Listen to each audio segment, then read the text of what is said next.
Digital life के इस session में एक बार फिर से आप सभी दोस्तों का स्वागत है। आज हम कनिष्ठ सहायक भर्ती परीक्षा में पूछे जाने वाले कुछ महत्वपूर्ण साइंस के प्रश्नों को लेकर आए हैं।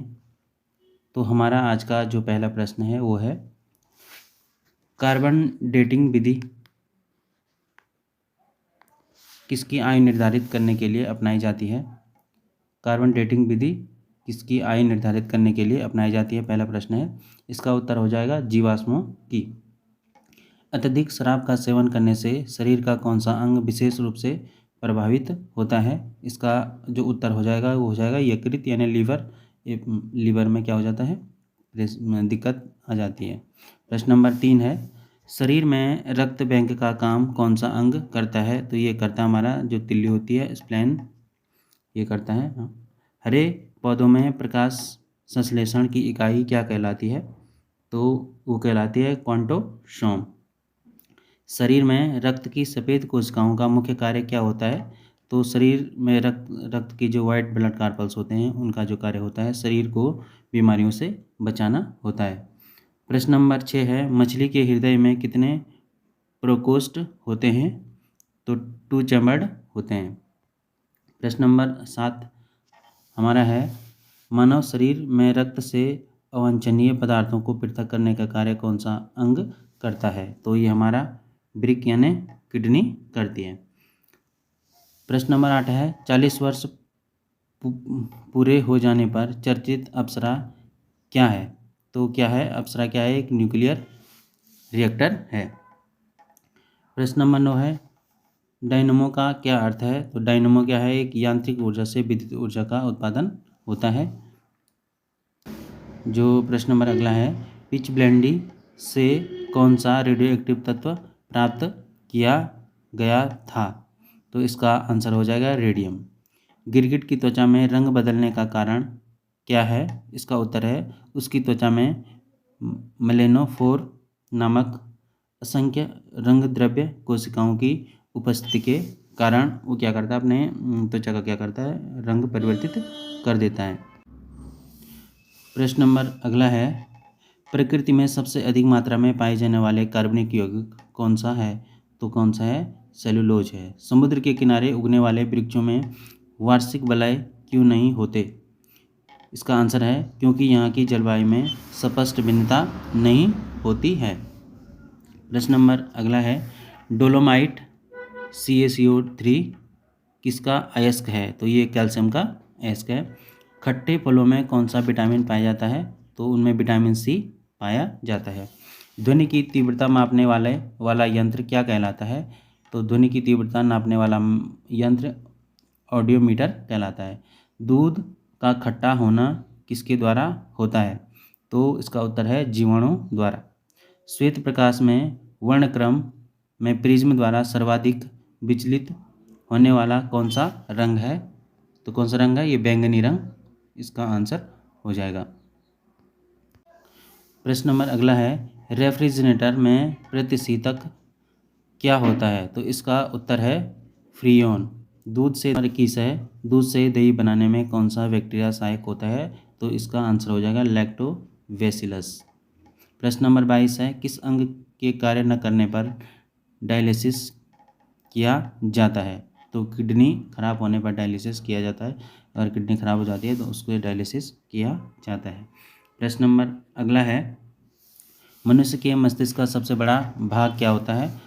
तो प्रमस्तिष्क सबसे बड़ा भाग होता है। राइफल चलाने पर लगने वाला झटका किसके संरक्षण का उदाहरण है? तो ये रेखीय संवेग के संरक्षण का उदाहरण है। प्रयोगशाला में सर्वप्रथम जीन का संश्लेषण करने वाले वैज्ञानिक कौन थे? तो ये थे हमारे हरगोविंद खुराना जी। चंद्रमा पर वायुमंडल न होने का क्या कारण है?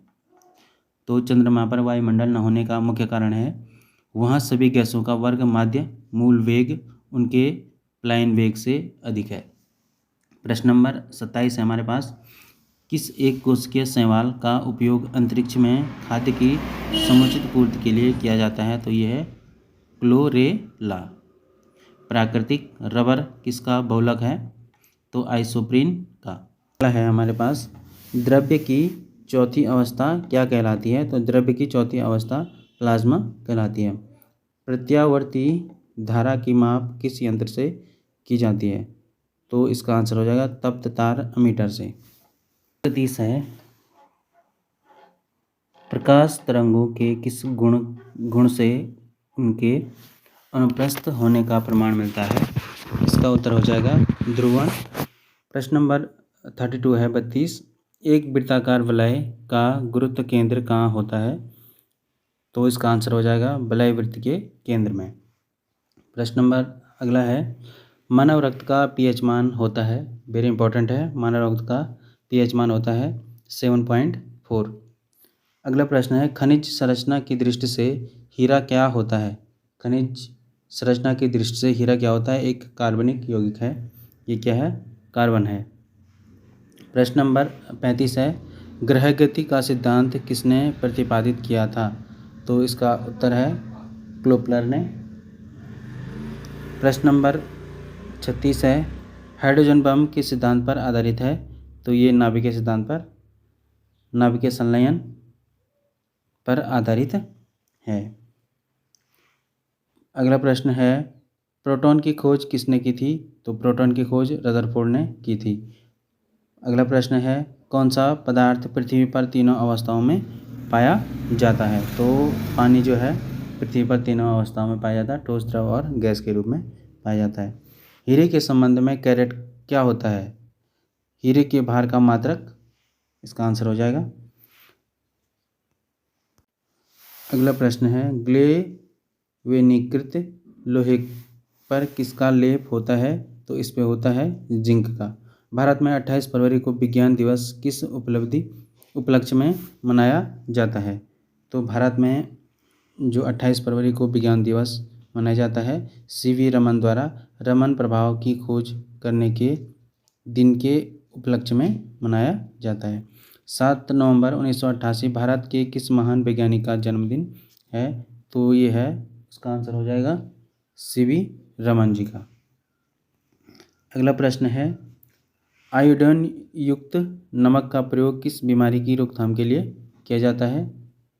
तो इसका आंसर है गलकंड बीमारी की रोकथाम के लिए किया जाता है। प्रश्न नंबर 44 है, विद्युत मोटर का क्या कार्य है? विद्युत मोटर का क्या कार्य है? तो विद्युत ऊर्जा का यांत्रिक ऊर्जा में रूपांतरण करना इसका कार्य है। प्रश्न नंबर आगे का है, हरे पौधों में प्रकाश संश्लेषण की इकाई क्या कहलाती है? तो क्वांटोसोम कहलाती है। प्रश्न नंबर अगला है, पृथ्वी का औसत घनत्व क्या है? तो पृथ्वी का औसत घनत्व 5.5 ग्राम प्रति घन सेंटीमीटर है। अगला प्रश्न है, सूर्य सदैव पूरब से निकलता है क्योंकि पृथ्वी पश्चिम से पूरब की ओर घूमती है। इसका उत्तर हो जाएगा। प्रश्न नंबर आगे का है, पौधों में वाष्पोत्सर्जन दर के निर्धारण के लिए किस यंत्र का उपयोग किया जाता है? तो इसका आंसर हो जाएगा पोटोमीटर का। अगला प्रश्न है, रेड लेड का रासायनिक सूत्र क्या है? तो यह है Pb3O4। अगला प्रश्न है हमारे पास, मानव शरीर में विटामिन के का निर्माण किस अंग में होता है? तो इसका जो आंसर है ये है कोलन में बैक्टीरिया द्वारा। प्रश्न नंबर आगे है, डार्क एवेंजर क्या है? डार्क एवेंजर क्या है? तो इसका उत्तर हो जाएगा एक प्रकार का प्रमुख कंप्यूटर फाइकोलॉजी के तहत विज्ञान की किस शाखा का अध्ययन किया जाता है? तो फाइकोलॉजी के जो है उसके अंतर्गत शैवाल का अध्ययन किया जाता है। किस विटामिन में कोबाल्ट पाया जाता है? तो विटामिन B12 में कोबाल्ट की मात्रा पाई जाती है। प्रश्न नंबर अगला है, मेनिंजाइटिस तनिका शोध मेनिंजाइटिस तनिका शोध नामक रोग में शरीर का कौन सा अंग प्रभावित हो जाता है? तो इसका आंसर हो जाएगा मस्तिष्क। मानव शरीर में रक्त का थक्का नहीं बनने का प्रमुख कारण होता है हिफेरिन की उपस्थिति। अगला प्रश्न है, चाय बनाने के लिए विद्युत द्वारा केतली में पानी किस विधि द्वारा गर्म होता है? तो वो होता है कनेक्शन द्वारा। अगला प्रश्न है, वृद्धों के चिकित्सा शास्त्रीय अध्ययन को क्या कहा जाता है? उसको कहा जाता है गैरियाट्रिक्स।